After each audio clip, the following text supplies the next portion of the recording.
તો વડોદરામાં 2 માસ પહેલા બનાવેલ રોડ અચાનક જ ખોદી નાખ્યો। ગાજરાવાડી વિસ્તારમાં ફરીવાર રોડને ખોદી નાખ્યો। રોડ ખોદી નાખતા સ્થાનિકોએ વિરોધ નોંધાવ્યો હતો। વરસાદી લાઈન નાખવાના નામે રોડને ખોદી નાખ્યો હતો। વર્ષોથી ગાજરાવાડી વિસ્તારનો રોડ બિસ્માર હાલતમાં છે।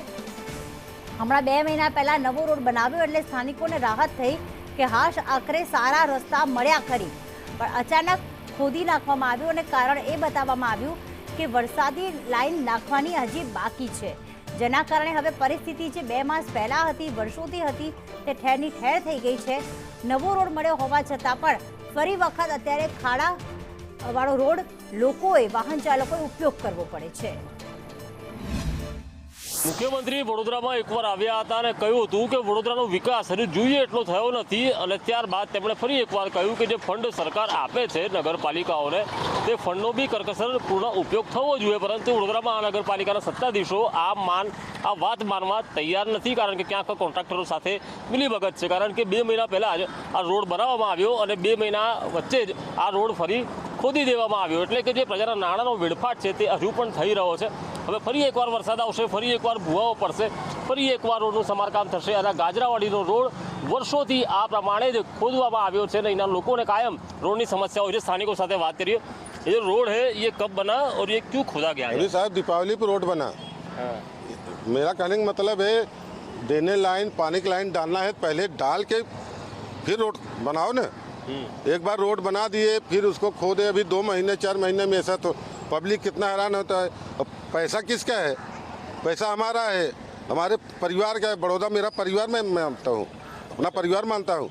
ये हमारा पैसा है, ये सब खर्चा हो रहा है, पब्लिक का पैसा है। यहाँ पर तो इंडस्ट्रियल भी कुछ है, यहाँ पे कामकाज होता है यहाँ पर? नहीं नहीं, ऐसा कुछ नहीं है। ये पटेल एस्टेट है ना यहाँ पर बाजू में है। हाँ, तो वो भी वाहन आते होंगे उसके भी? नहीं, वाहन से नहीं टूटा है, हाँ, लेकिन आने जाने में बहुत तकलीफ है। पूरा एकदम समझो, देखो कैसे लोग हैरान है। अभी तो ठीक, अभी उधर सब रख दिया है। ये बोर्ड लगाया, इसमें लिखा भी नहीं एक रोड काम चालू है या बंद है, इसमें कुछ लिखा नहीं, खाली बना खड़ा के रात को इसमें लोग गाड़ी से અથડાઈ जाते। આ લોકો અત્યારે ડ્રેનેજ લાઈન અને પાણીની લાઈન લઈ આવ્યા એટલે ફરી રોડ ખોદી નાખે। તો અમારે કહેવું એટલું જ છે કે ભાઈ આ લોકોને આટલી પબ્લિકને આવવા જવામાં તકલીફ પડે છે, તો પછી એવા કામ શું કામ કરો? કાં તો કામ કરવું જ છે તો પછી કાયદેસર અને પહેલાં તમે એનું એ કરો। આ તો બધાને ખુલ્લેઆમ દેખાય એવી જ વસ્તુ છે। જે અધિકારીઓ છે એમને પણ ખબર જ છે કે આ ખોટું જ કરી રહ્યા છે, એમને પોતાને ખબર છે કે આ વસ્તુ ના થવી જોઈએ, છતાં કરી રહ્યા છે। હવે આ વરસાદ આવશે 2 મહિના પછી એટલે ફરી એકવાર અહીંયા ભૂવા પડે। અરે આ તો દર વર્ષની સમસ્યા છે, દર વખતે આવું જ કામ કરે છે અને આ જ પરિસ્થિતિ થાય છે।